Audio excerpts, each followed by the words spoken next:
जय हिंद साथियों, कैसे हैं आप लोग? आई होप आप लोग ठीक होंगे और क्लास कैसी लगी आप लोग फीडबैक ज़रूर देना।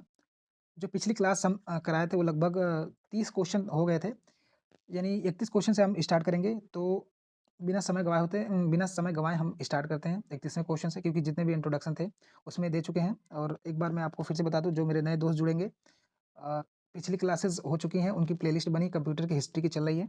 और उसमें कुछ क्लासेस हो गई हैं और जिनको भी पढ़ना आप लोग सीमा बहुत पे जाकर चैनल पर विजिट करिए, उसमें अलग-अलग प्लेलिस्ट बनी है ताकि आपको सर्च करने में, कहीं खोजने में कोई दिक्कत ना हो। आप लोग सीधे जाइए, प्लेलिस्ट में एंटर करिए और एक-एक क्लास आप लोग रट जाइए। इससे बाहर कहीं क्वेश्चन नहीं जाएगा दोस्तों, आप लोग यकीन मानिए, क्योंकि सर, जो सचिन सर का नाम है वो पूरे भारत में फेमस है टीचर के पॉइंट ऑफ व्यू से। और वो उनके इतना सिलेक्शन कोई नहीं दिलाता। इसलिए आपसे गुज़ारिश है, आप लोग इस वीडियो को ज़्यादा से ज़्यादा शेयर करें और ज़्यादा से ज़्यादा देखें। और आप लोगों की जो-जो डिमांडिंग है वो आप कमेंट कर देना, मैं उसी डिमांड के हिसाब से कंप्लीट करवाऊँगा, क्योंकि जो-जो स्कोरिंग सब्जेक्ट है, मैं अपने हिसाब से ले चल रहा हूँ। बाकी आपको लगता है कि नहीं सर इसको पढ़ाइए, तो जिस हिसाब से आपका फीडबैक रहेगा कमेंट में, उसी हिसाब से मैं उसी सब्जेक्ट को शुरू कर दूँगा, क्योंकि इस समय आपकी चलेगी, मेरी नहीं चलेगी, क्योंकि एग्ज़ाम आपके सामने है, तो आपके हिसाब से चलना पड़ेगा। आप जैसे करेंगे, चाहे 1 बजे, 2 बजे, 3 बजे, हम रात तक भाई साहब 1-1, 2-2 बजे तक रात तक क्लास करवाते हैं, सिर्फ़ आप लोगों के लिए कंप्लीट हो जाए। ठीक है दोस्तों? तो चलिए स्टार्ट करते हैं 31 क्वेश्चन से। चलिए स्टार्ट करते हैं। भोजनी रेशा हमारे दैनिक जीवन में अत्यधिक वांछित है, क्योंकि इसका आंसर क्या हो जाएगा दोस्तों? इसका आंसर हो जाएगा ऑप्शन नंबर सी हो जाएगा, क्योंकि हमारे शरीर को अपचित भोजन से छुटकारा दिलाने में सहायता करने के लिए। ठीक है? आइए एक से इसकी व्याख्या देखिए, व्याख्या देखना ज़रूरी है दोस्तों, ये भी पूछा गया क्वेश्चन है। डीएसएसबी प्राइमरी शिक्षक 2018 में पूछा गया क्वेश्चन है। यह यह रेशा आहार रेशा एक फाइबर युक्त तत्व है। यह पाचन तंत्र को सुचारू रूप से चलाने में मदद करता है। यह शरीर में अपचित भोजन को बाहर निकालता है। यह कब्ज़ जैसी समस्याओं को कम करता है। मुख्य स्रोत इसका मक्का, केला, सेब, मूली, प्याज़ आदि है। दोस्तों पिछली क्लास में हम थोड़ा ज़्यादा एक्सप्लेन करने लगे थे, तो क्लासेस ज़्यादा लंबी हो गई थी, क्वेश्चन ज़्यादा नहीं हो पाए थे। इसलिए हम सीधे पढ़ते चले जाएँगे, ऑप्शन बताते चले जाएँगे और आपको अच्छे से समझना है, क्योंकि अब समय नहीं है। अगर हम ज़्यादा एक्सप्लेन करेंगे तो क्लासेस पूरी नहीं जा पाएगी। ठीक है दोस्तों? तो हम स्पीड थोड़ा बढ़ाएँगे, बाकी इसके बाद केबीएस की एग्ज़ाम होने के बाद जब हम क्लास लेंगे तो आपको अच्छे से तोड़ के अच्छे से पढ़ाएँगे। ठीक है? बाकी आगामी परीक्षा जो भी आने वाली है, सबको इसी चैनल पे मिलेगी। और एक और चैनल है ओनली प्रैक्टिस करके, ओनली प्रैक्टिस, एसी है ATIS, ओनली प्रैक्टिस, यानी ये जो चैनल आपको जिस समय प्रेजेंट टाइम में अभी आप देख रहे हैं शिवा बहुत पे, इसके अलावा एक ओनली प्रैक्टिस है। इन दोनों चैनलों पर मिला करके आपको सभी आगामी परीक्षा की जो भी क्लासेस है वो भी, और जो केबीएस की परीक्षा है इसके भी सभी क्लासेस दोनों पे मिला के चलेंगे। ठीक है दोस्तों? आप लोग विजिट करिएगा, दोनों जगह आपको मिल सकते नहीं, मिलेंगे। आइए 32 क्वेश्चन की तरफ चलते हैं। 32 क्वेश्चन कह रहा है, निम्नलिखित में से किसका प्रयोग कैंसर रोग के उपचार में किया जाता है? तो इसका हो जाएगा ऑप्शन नंबर बी हो जाएगा कोबाल्ट 60। व्याख्या क्या कह रहा है? कोबाल्ट 60 एक रेडियोधर्मी समस्थानिक है। इसका मुख्य उपयोग कैंसर के उपचार में होता है। इसे रेडियोथेरेपी में प्रयुक्त किया जाता है। यह उच्च ऊर्जा गामा किरणें उत्सर्जित करता है। उद्योग में भी इसका उपयोग किया जाता है। जो उद्योग होते हैं उसमें भी इसका उपयोग किया जाता है। 33 क्वेश्चन पे, निम्नलिखित में से कौन सा रोग मच्छर के काटने से नहीं होता है? निम्नलिखित में से कौन सा रोग मच्छर के काटने से नहीं होता है?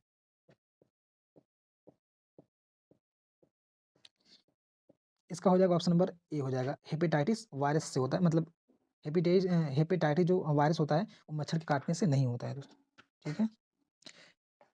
हेपेटाइटिस वायरस मुख्यतः दूषित भोजन जल से फैलता है। डेंगू एक वायरल रोग है जो एडिज मच्छर से फैलता है। हाथी पाँव फाइलेरिया परजीवी से फैलता है। मलेरिया प्लाज्मोडियम परजीवी से फैलता है। इसलिए मच्छर से न फैलने वाला रोग हेपेटाइटिस कहलाता है। 34वें क्वेश्चन पे चलते हैं। नीम का पौधा किस रोग के लिए बहुत उपयोगी है? जो नीम का पौधा किस रोग के लिए उपयोगी है? इसका ऑप्शन हो जाएगा ऑप्शन नंबर ए, कुष्ठ रोग के लिए।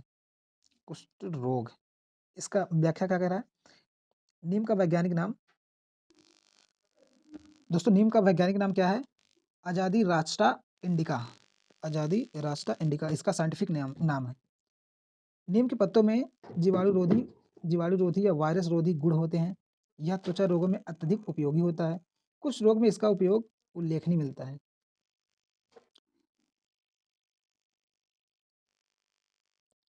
औषधि व फार्मास्यूटिकल उद्योग में इसका व्यापक प्रयोग होता है दोस्तों। 35 क्वेश्चन पे चलते हैं। निम्नलिखित में से कौन सा रोग विटामिन डी की अत्यधिक कमी के कारण होता है? जैसा कि आप पिछले क्लास में देख चुके हैं। इसका हो जाएगा रेक्टस, यानी सूखा रोग हो जाएगा। इसके एक्सप्लेन पे चलते हैं। विटामिन डी हड्डियों के विकास के लिए आवश्यक होता है। इसकी कमी से सूखा रोग रिक्टस होता है। इसमें हड्डियाँ हड्डियाँ कमजोर व मुलायम हो जाती हैं। यह कैल्शियम अवशोषण में मदद करता है। विटामिन ए से रतौंधी होती है। स्कर्वी से विटामिन सी से स्कर्वी रोग होता है। विटामिन जो 6 होता है उससे रक्तलपता होता है, ये रोग होता है। आइए 36 पे चलते हैं। सिंक कोना की छाल प्राप्त औषधि का प्रयोग किस रोग के उपचार के लिए किया जाता है दोस्तों? ये दोस्तों होता है मलेरिया के लिए। मलेरिया के उपचार के लिए इसका प्रयोग किया जाता है। सिंकोना एक सदाबहार पौधा होता है। इसकी छाल से क्यूनिन प्राप्त होते हैं। क्यूनिन का उपयोग मलेरिया के उपचार में किया जाता है। यह प्लाज्मोडियम परजीवी के विरुद्ध प्रभावी है। 37 नंबर क्वेश्चन पे चलते हैं। 37 नंबर कह रहा है कि रॉबर्ट कोच का कार्य किस क्षेत्र में था? ऑप्शन ए हो जाएगा तबेतिक तबेदिक के क्षेत्र में इनका क्या था? कार्य था। आइए इसके एक्सप्लेन पर चलते हैं। एक्सप्लेन क्या कह रहा है दोस्तों? रॉबर्ट कोच प्रसिद्ध जर्मन सूक्ष्म जीव वैज्ञानिक थे। उन्हें उन्होंने तबेदित तबेदित बोले तो टीबी उन्होंने तपेदिक टीबी के कारण यानी माइकोबैक्टीरियम माइकोबैक्टीरियम ट्यूबरक्लोसिस जीवाणु की खोज की थी। उन्होंने हैजा एंथ्रेक्स आदि पर भी शोध किया था। उन्हें आधुनिक सूक्ष्म जीव का जनक भी कहा जाता है। उन्होंने रोग कारक जीवों की पहचान हेतु कोच पोस्टुलेट दिए। ठीक है दोस्तों, उन्होंने क्या किया? रोग कारकों जीवों की पहचान के लिए कोच पोस्टुलेट्स दिए हैं। ठीक है दोस्तों, क्योंकि कुछ ऐसे टर्म होते हैं जो थोड़ा लेने में कोई थोड़ा सी प्रॉब्लम हो रही है, तो आप लोग को समझ में आना चाहिए बस यार, और क्या। क्योंकि हिंदी मीडियम के स्टूडेंट हैं हम, तो थोड़ा सा जैसे लंबा टर्म लेने के तो ले, थोड़ा सा ना वो टंग है ना, थोड़ा सा क्लीन नहीं दे पा रही, इसलिए। बाकी आपको समझ में आना चाहिए यार बस, और मैं यही चाह रहा हूँ। 38 नंबर क्वेश्चन पे चलते हैं दोस्तों। 38 नंबर क्या कह रहा है? फाइलेरिया किसके कारण होता है? फाइलेरिया जो होता है किसके कारण होता है दोस्तों? मच्छरों के कारण होता है। ठीक है, फाइलेरिया ऑप्शन बी मच्छर के कारण होता है। फाइलेरिया रोग धागे जैसे दिखने वाली फाइलेराइडिया नामक नीमेटोड के कारण होती है। ठीक है, फाइलेराइडिया नामक नीमेटोड के कारण होता है। यह संक्रमण कुलेक्स मादा मच्छर के काटने से होता है। इसमें पैरों या शरीर के अन्य भागों में सूजन आ जाती है। इस रोग को हाथी पांव भी कहा जाता है। मच्छर जनित अन्य रोग डेंगू, चिकनगुनिया, मलेरिया आदि इससे होते हैं। टीकाकरण क्या है? टीकाकरण क्या है दोस्तों? टीकाकरण है एक कृत्रिम सक्रिय प्रतिरक्षा है। ऑप्शन नंबर सी हो जाएगा। आइए इसकी व्याख्या पर नजर डालते हैं।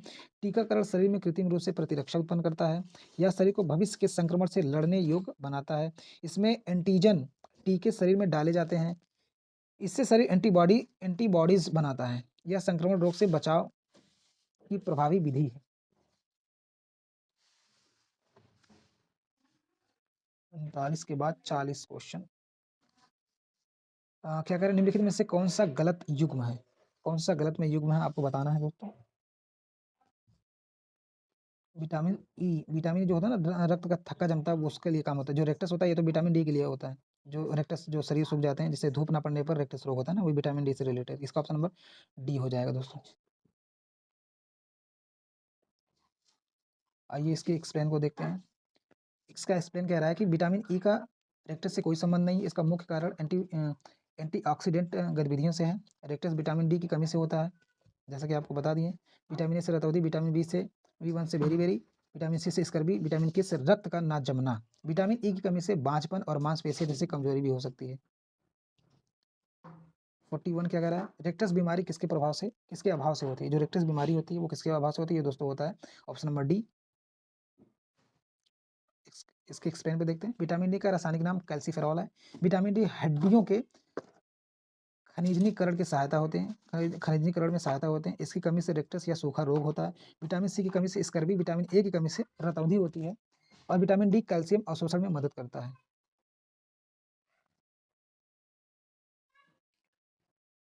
आइए 42 पे चलते हैं। 42 कह रहा है कि उस वैज्ञानिक का नाम बताइए जिन्होंने चेचक के विरुद्ध मनुष्य के प्रतिरक्षण की विधि का आविष्कार किया है। कौन किया दोस्तों? इसका ऑप्शन हो जाएगा, ऑप्शन नंबर बी हो जाएगा, एडवर्ड जेनर। आइए एक्सप्लेन देखते हैं। एडवर्ड जेनर के यूम्फिनोलॉजी का पिता कहा जाता है? एमयू इम्यूनोलॉजी का पिता कहा जाता है। सॉरी दोस्तों, एडवर्ड जेनर को इम्यूनोलॉजी का पिता कहा जाता है। उन्होंने 14 मई 1798 को पहला चेचक टीका का विकास किया था या विकसित किया था। यह रोग वेरियोला वायरस से फैलता है। चेचक को छोटी माता भी कहा जाता है। उनके शोध ने आधुनिक टीकाकरण प्रणाली की नींव रखी थी। 43 ये 42 था। आइए 43 पे चलते हैं। 43 कह रहा है कि पेनिसिलियम नोटेटम की खोज किसने की है? जो पेनिसिलियम है, पेनिसिलियम नोटेटम की खोज किसने की दोस्तों? इसका ऑप्शन हो जाएगा, ऑप्शन नंबर डी हो जाएगा। इसमें से किसी ने भी नहीं इनकी खोज की है। आइए एक्सप्लेन देखते हैं। एक्सप्लेन क्या कह रहा है?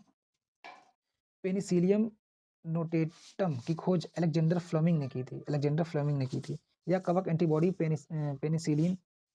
पेनिसिलिन जो लगाते हैं ना, पेनिसिलिन के विकास में उपयोग हुआ है। इसकी खोज 1928 में की गई थी। पेनिसिलिन एक बैक्टीरिया जनित रोगों के उपचार में अत्यंत प्रभावी होते हैं। 1945 में उन्हें नोबेल पुरस्कार दिया गया था। इसके लिए उनको पुरस्कृत किया गया था। 44 क्या कह रहा है? परिवार नियोजन की शल्य प्रक्रिया में से क्या एक है? आपको बताना है। इसका ऑप्शन हो जाएगा, ऑप्शन नंबर डी हो जाएगा, वैसेक्टोमी।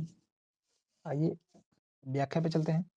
वैक्सोटोमी पुरुष नसबंदी की शल्य प्रक्रिया है। इसमें शुक्रवाहक नलिका को अवरुद्ध कर दिया जाता है। इससे शुक्राणु वीर्य के साथ बाहर नहीं निकलते हैं। यह अस्थायी परिवार नियोजन विधि है। सर्जरी सरल, सुरक्षित और त्वरित पुनर्प्राप्ति वाली होती है। 45 पे चलते हैं। निम्नलिखित में से कौन सी बीमारी विषाणु जनित नहीं है? इसका ऑप्शन हो जाएगा, ऑप्शन नंबर डी हो जाएगा, ऑप्शन नंबर डी हो जाएगा, कॉलकूड़ जो है वो विषाणु जनित बीमारी नहीं है। आइए इसके व्याख्या पे चलते हैं। व्याख्या क्या कह रहा है कि पोलियो, खसरा और रेबीज वायरस जनित रोग हैं।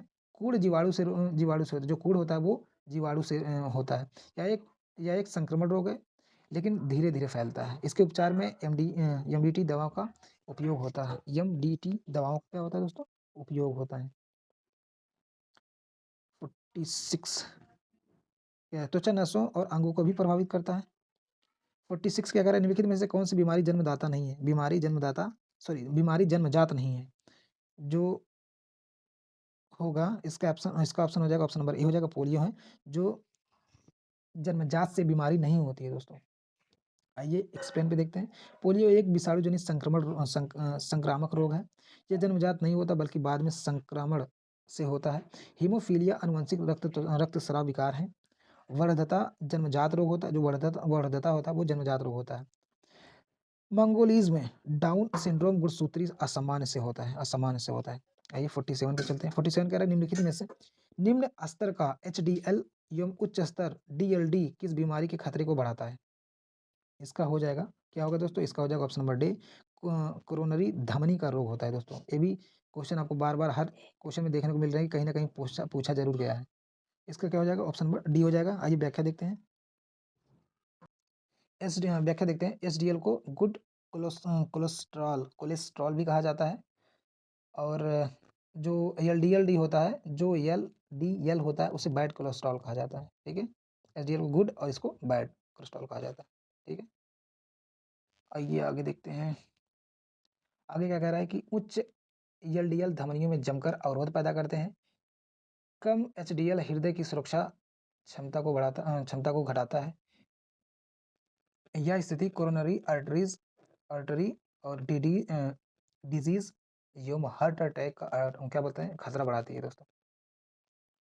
यह स्थिति कोरोनरी आर्टरीज और आर्टरी डिजीज एवं हार्ट अटैक का क्या होता है दोस्तों? खतरा बढ़ाती है। हार्ट अटैक का खतरा बढ़ाती है।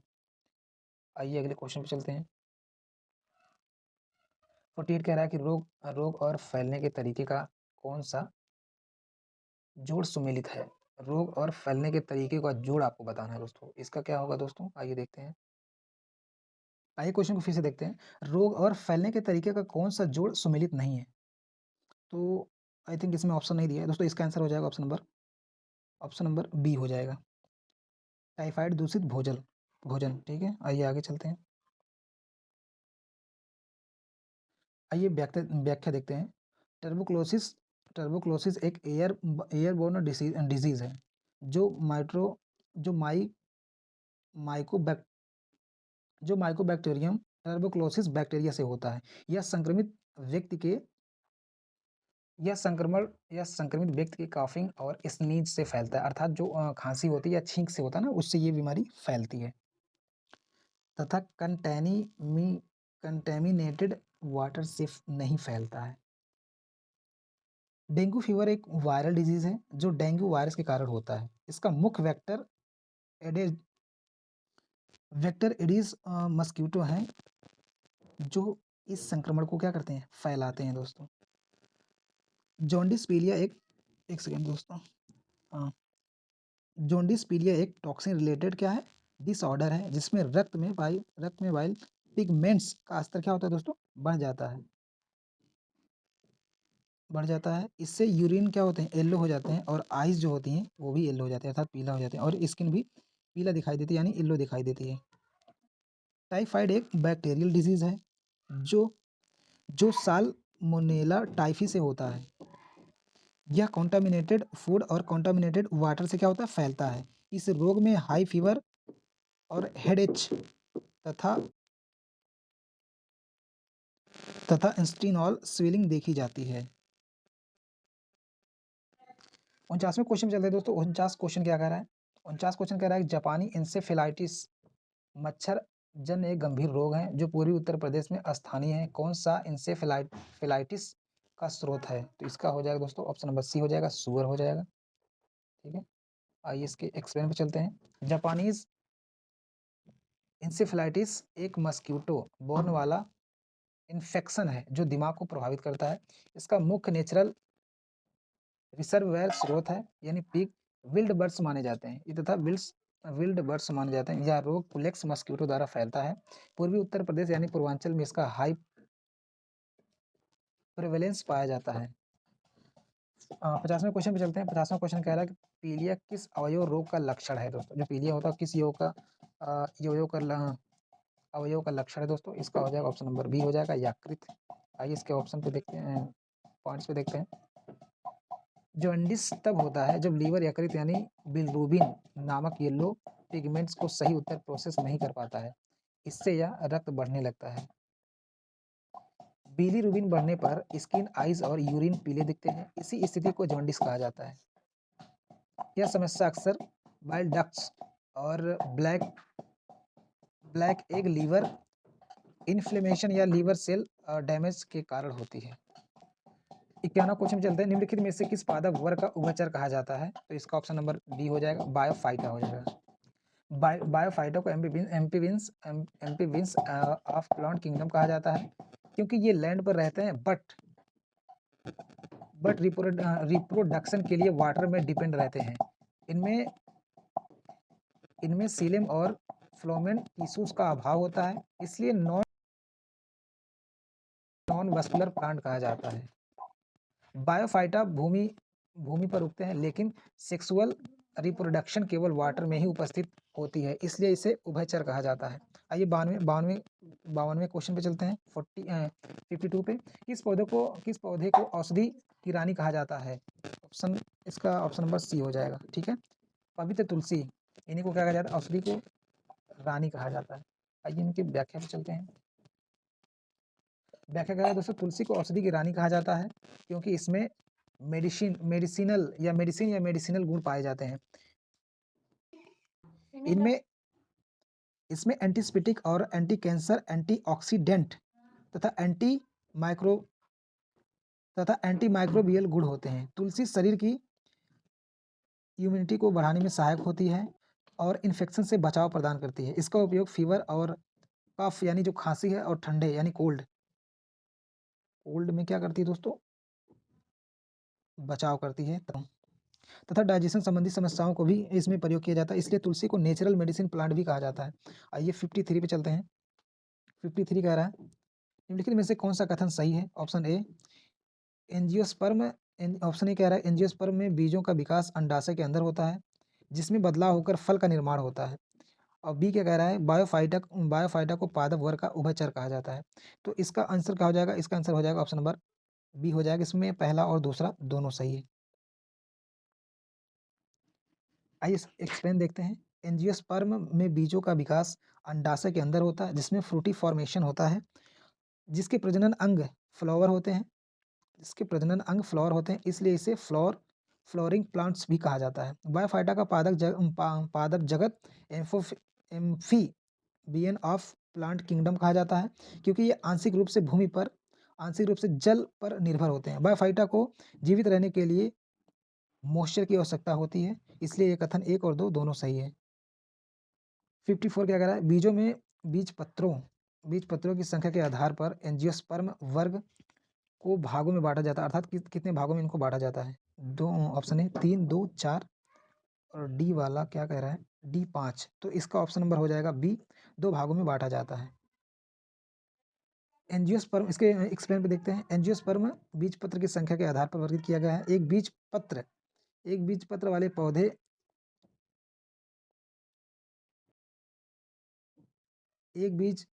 वाले पौधे को मोडिकोटिलेंडस कहा जाता है, जो बीज पत्र वाले पौधे को डिकोटिलेंडस कहा जाता है। गेहूं, मक्का आदि बीज पत्र के उदाहरण होते हैं। मटर आदि जो बीज डिकोट का उदाहरण होते हैं। आइए 55 पे चलते हैं। 55 क्या कर रहा है? निम्नलिखित में से कौन सा पादप जगत का उप समूह नहीं है? इसका हो जाएगा ऑप्शन नंबर बी हो जाएगा हेमिकॉर्डेटा। आइए इसके एक्सप्लेन पे चलते हैं।